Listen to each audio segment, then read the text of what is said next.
Hello everyone and welcome to my B&B Fan Club channel. I hope everyone is having a wonderful day. Before we begin, please hit the subscribe button and give this video a thumbs up. Taylor Forrester planned for what should have been the happiest day of her life in Willow Creek, a tranquil community where groomed lawns concealed the fractures of everyday lives.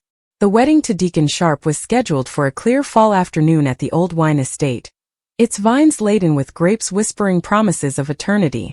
Taylor, with her golden hair cascading like sunlight and eyes full of forgotten aspirations, had worked hard to get to this point.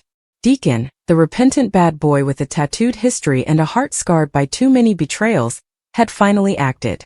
Or so she thought. Taylor, however, vanished on the night before the ceremony. There was no message or panicked call, just an empty closet in their shared loft and a half-packed bag left by the door. The cops arrived hours later, after Deacon's desperate 911 call rang out into the night.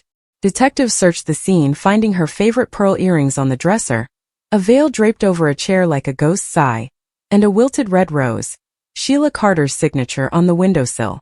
Sheila, Deacon's ex-wife, was the lady who had crept into his life like a thorn bush, refusing to be cut. Sheila Carter was a force of nature wrapped in venomous silk. She was tall, with raven hair that framed a gorgeous yet menacing face, and she had a long history of obsession. She once held a gun to Lauren Fenmore's head in a fit of jealousy, and she once faked her own death to manipulate people around her. Sheila, divorced from Deacon but never completely separated in her view, saw Taylor as an intruder taking her due place. "He's mine," she'd mutter to her reflection in the shattered mirrors, her green eyes blazing with unstoppable fire. Sheila, determined to win him back, had watched from the shadows, scheming with surgical precision and predatory brutality. The morning after Taylor vanished, Deacon paced the vineyard like a trapped wolf. Guests lingered about in uncertainty, while caterers packed up crystal flutes and floral arches. "She wouldn't just leave," he muttered to Taylor's overprotective father, Ridge Forrester, who had come with Brooke Logan, adding layers of suspicion to their already complicated history. Ridge, the patriarch with the chiseled jaw and unwavering allegiance, sought answers. "This smells like Sheila. That woman's poison runs deep." Sheila, meantime, lounged in a dismal motel on the outskirts of town, with flickering neon signs and walls thin enough to hear strangers' regrets. She'd planned Taylor's disappearance with terrifying precision. A sedative-laced drink at the bridal shower, a concealed van, and an isolated cabin in the dark woods of the Pacific Northwest, all away from prying eyes. Taylor awakened tied to a creaky bed, her bridal gown rumpled and ruined, the silk whispering on her skin like a lover's lie. "Why?" she croaked, her voice scratchy from the chloroform rag Sheila had placed against her face. "Because Deacon belongs to me," Sheila said, prowling the room like a shark. Her red lips twisted into a smile that did not extend to her eyes. "You were a distraction, a pretty little phase. I'll make him see that." Taylor's thoughts raced with memories of her time with Deacon. Stolen kisses in rainy parking lots, late-night confessions under starlit skies, the way he'd pledged to leave his demons behind. Sheila's grip, however, was solid, fueled by a love twisted into something horrible. Word spread like wildfire across the Forrester family. Steffi, Taylor's tenacious daughter, rallied her brother Thomas, exploring social media for clues, while Hope Logan, Deacon's daughter from another life, mended the family rift with calm determination. They checked Taylor's phone records and discovered encrypted messages from an unknown number. Sheila's burner. "She's crazy," Steffi exclaimed, banging her fist on the kitchen table. "Mom's out there suffering because of that witch." Deacon, overcome with guilt, replayed every scene. Had he overlooked the signs? Sheila's lingering glances at family gatherings, her accidental brushing against him, and the anonymous gifts with letters reading, "Remember us." He disregarded them as innocuous, a relic of their stormy marriage. Now that Taylor was gone, the void devoured him. Nights turned into days of fruitless searches for hiking routes, abandoned warehouses, and even the ancient warehouse where Sheila formerly housed captives in her web of deception. Taylor's world at the cabin was reduced to 4 walls of fading wallpaper, and the constant ticking of a grandfather clock. Sheila made occasional visits, delivering trays of food laced with just enough medicines to keep Taylor cooperative but conscious. "Tell me about your life with him," Sheila commanded one evening, her voice smooth with venom. Taylor, weakened but determined, told stories about Deacon's tenderness, how he'd cook pasta at midnight, his laughter resounding like thunder. Each narrative was a dagger to Sheila's heart, bolstering her determination. Lies, she hissed, yet deep inside skepticism crept in. Is her obsession blinding her to the man Deacon has become? Taylor was tortured by flashbacks to her own loss-filled history, losing her mother young, a run of failed marriages, and finding solace in Deacon's embrace following his prison sentence. They had bonded over redemption, two souls stitching themselves together. But Sheila's shadow hung huge, a ghost from Deacon's past that Taylor had attempted to expel through love. Taylor, tired and broken, mumbled prayers into the empty air, her wedding ring cutting into her palm like an unfulfilled promise. Back in Willow Creek, the probe became more intense. Lee Finnegan, Sheila's on-again, off-again buddy-turned-nemesis, gave a tip. Sheila's automobile was observed near the state boundary. Deacon and Ridge raced into the night, their headlights piercing the blackness like knives. They discovered the motel, with Sheila's room ransacked in her rush to depart. A map showing the cabin's location fluttered from under the bed, leaving a breadcrumb in her crazy path. Sheila became increasingly unpredictable as the noose tightened. At the cabin she paced, monologuing about her love for Deacon, the passion that had given birth to their son Finn, only for tragedy to separate them. "I did this for us," she screamed, but Taylor noticed the cracks. Sheila's shaking hands, the glimmer of regret in her eyes. "You're not going to get him back this way," Taylor murmured quietly, her voice a trace of optimism. "Love doesn't come from chains." The rescue arrived at dawn. Deacon dashed through the cabin door, Ridge after him, pistols drawn from borrowed police contacts. Sheila whirled, knife in hand, her face a mask of rage and despair. "You can't have him," she exclaimed, lunging. A fight broke out with fists shouting and furniture being thrown around. Ridge subdued her, cuffing her wrists as she cried, "Deacon, it's me. Always me." Taylor dropped into Deacon's arms, sobbing uncontrollably. The wedding was cancelled, and the vineyard became a graveyard of wilting dreams. However, as Sheila was carried away to face charges of kidnapping and violence, a deeper anguish emerged. Taylor noticed the fissures in Deacon's eyes, the pull of his past, the phantom of Sheila's grip. "I can't marry you now," Taylor said weeks later, beneath the same vines that had promised eternity. "Not with her shadow between us." Deacon nodded, tears running down his stubbled cheeks. Their love, once a light, faded under the weight of trauma. Taylor returned to her family, rebuilding in solitude, her heart a mosaic of what-if scenarios. Deacon roamed, plagued by the woman he'd almost lost and the one who had nearly wrecked everything. In a freezing cell, Sheila planned her next move, but the victory she desired faded away, leaving only echoes of a love that poisoned all it touched. And in Willow Creek, the pristine facade concealed another secret, the silent unraveling of hearts connected by obsession and loss. Taylor's disappearance was more than just a theft. It was the end of innocence, a tragic symphony in which no one ever won. Taylor had always been the source of light in her small town, the type of person who brightened every room without intending to. She had fantasies that she kept dear to her heart and only shared with her closest friends, and one of them had always featured Deacon. Deacon, with his gentle charm and solid presence, had been a constant in her life for years. They'd been through tiny storms together, misunderstandings, petty disputes, and the occasional heartbreak, but Taylor had always thought that love was patient, compassionate, and hers to keep. Their wedding preparations were meticulous, almost compulsively so. Taylor wanted everything to be flawless, from the flowers that promised new beginnings to the cake that stood as a monument to their future. She smiled through the chaos, covering a little trembling in her palms, since she knew deep down that this day would cement her bliss. She was ready to start a new life, to claim the future she had long desired. But happiness is fragile, and it can slip away silently, like sand between fingers. It began on a typical morning. Taylor was scheduled to meet Deacon at the church to arrange last-minute details. She kissed her reflection in the mirror, took a deep breath and exited the home, her bridal garment gently wrapped over her arm. But somewhere along the line, the world had transformed without her knowledge. She had vanished, leaving no note, no message, and no trace of where she had been. Panic flowed through Deacon like a frigid flood. His heart hammered in his chest like a relentless drum of fear.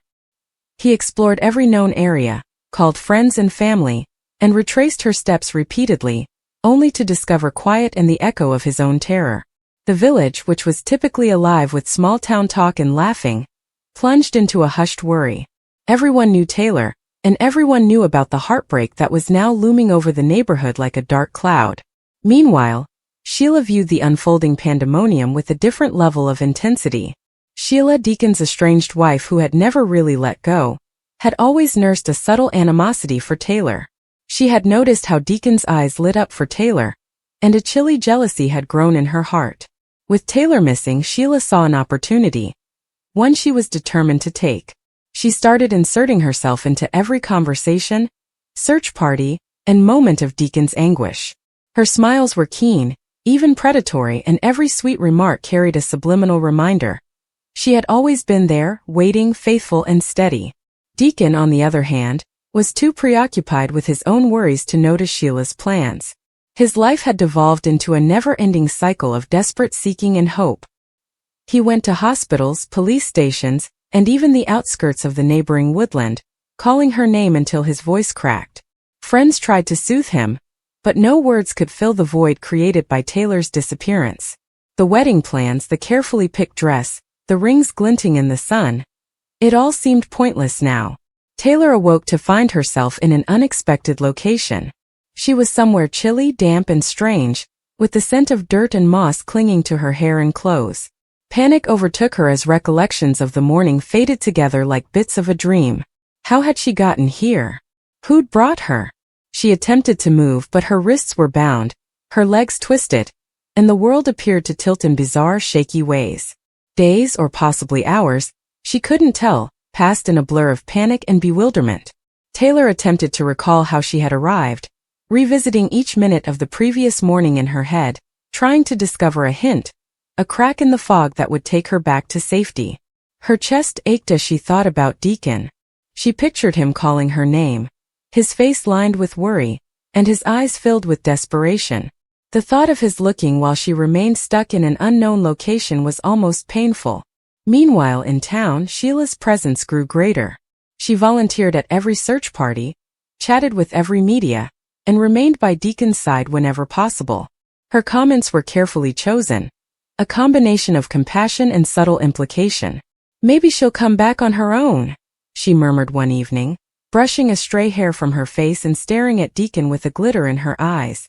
"Deacon, you have always had someone who cares about you. Don't forget it."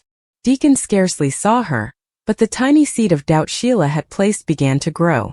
Taylor had always been his heart and constant, but the uncertainty gnawed at him, creating a subtle sorrow that he attempted to suppress. And Sheila, ever patient, waited, knowing that time was on her side. Taylor's mind drifted in the darkness of her incarceration, recalling memories she had never revealed. The simple moments with Deacon, the laughter over burnt pancakes, the peaceful comfort of his hand in hers during storms, the way he looked at her during their first dance in the empty living room, were all lifelines. She clung to these recollections like threads on a rope, each one drawing her closer to hope. She also thought about Sheila, and the tension that had always existed between them. Taylor had never realized the extent of Sheila's bitterness, or that someone could desire to destroy happiness with such determined aim. The thought gripped her with a peculiar combination of rage and terror. She knew that if she fled, she'd have to face Sheila, but for now, survival was all that counted. Her opportunity arrived suddenly. One morning when the world seemed especially quiet, she heard a faraway sound. A footstep, a movement in the floorboards. Adrenaline rushed through her veins. She carefully began to work on the shackles, fingers shaking and teeth clenched with determination. Each small movement was painful, but she eventually freed herself with a slight crack. The voyage back was dangerous. She traveled through shadows, avoiding places she suspected of being watched, guided by the recollection of Deacon's face, and the hope that he was still looking. Hunger gnawed at her, tiredness clawed at her limbs, but the thought of returning to the warmth of home, to the love that had always held her together, kept her going. Back in town, Deacon was losing hope. Days had turned into weeks, and the town's belief in Taylor's return was fading. Sheila had gotten more assertive, her presence almost smothering. She proposed schemes and made delicate approaches, each of which was like a gradual poison that weakened Deacon's will. But just as the shadow of submission began to fall on him, a faint figure arrived at the edge of the town square. Taylor's homecoming seemed almost unbelievable. People halted in their tracks, jaws open, as she lurched towards Deacon, eyes wide with terror and relief. He went on his knees, tears flowing down his cheeks, and embraced her. The world appeared to pause as if holding its breath, giving them a moment of pure, uninterrupted relief. Sheila, on the other hand, reacted very differently from the rest of the town. She froze, the sharp edges of her smile fading into a shocked, almost primal wrath. She had waited, schemed, and manipulated, and now in an instant all of her efforts had failed. She saw Deacon hold Taylor and realized that some things couldn't be forced, stolen, or coaxed into existence. The aftermath was silent yet weighty. Taylor recovered physically, but the mental scars were severe. She had never believed there was such darkness in the world and among people. Deacon, for his part, became passionately protective, more conscious than ever of life's fragility and the value of those he loved. Their friendship was challenged in ways neither could have predicted, but it grew stronger as a result of the challenges they had faced. Sheila, on the other hand, remained a shadow in the town's life. Some said she disappeared, while others claimed she remained, a ghostly presence that watched and waited. But she had lost the one thing she had genuinely desired, and the void it created in her heart could never be filled by anything else. Taylor and Deacon's lives gradually returned to normal. They had not forgotten the dread, uncertainty, or anguish, but they carried it differently now, like a stone in a pocket, weighty but grounded. They learned to cherish each other with a deeper understanding, to savor the peaceful moments that earlier seemed inconsequential, and to view love as a delicate gift that can be lost at any time. So, in a community still abuzz with rumors about her absence, Taylor went hand in hand with Deacon, facing the world as one. They had weathered the inconceivable, and while the shadow of Sheila's envy lingered on the outside of recollection, it could not penetrate the link they had formed in the fire of terror, hope, and everlasting love. The wedding never went as planned. The flowers withered, the cake remained uncut, and the party was postponed indefinitely.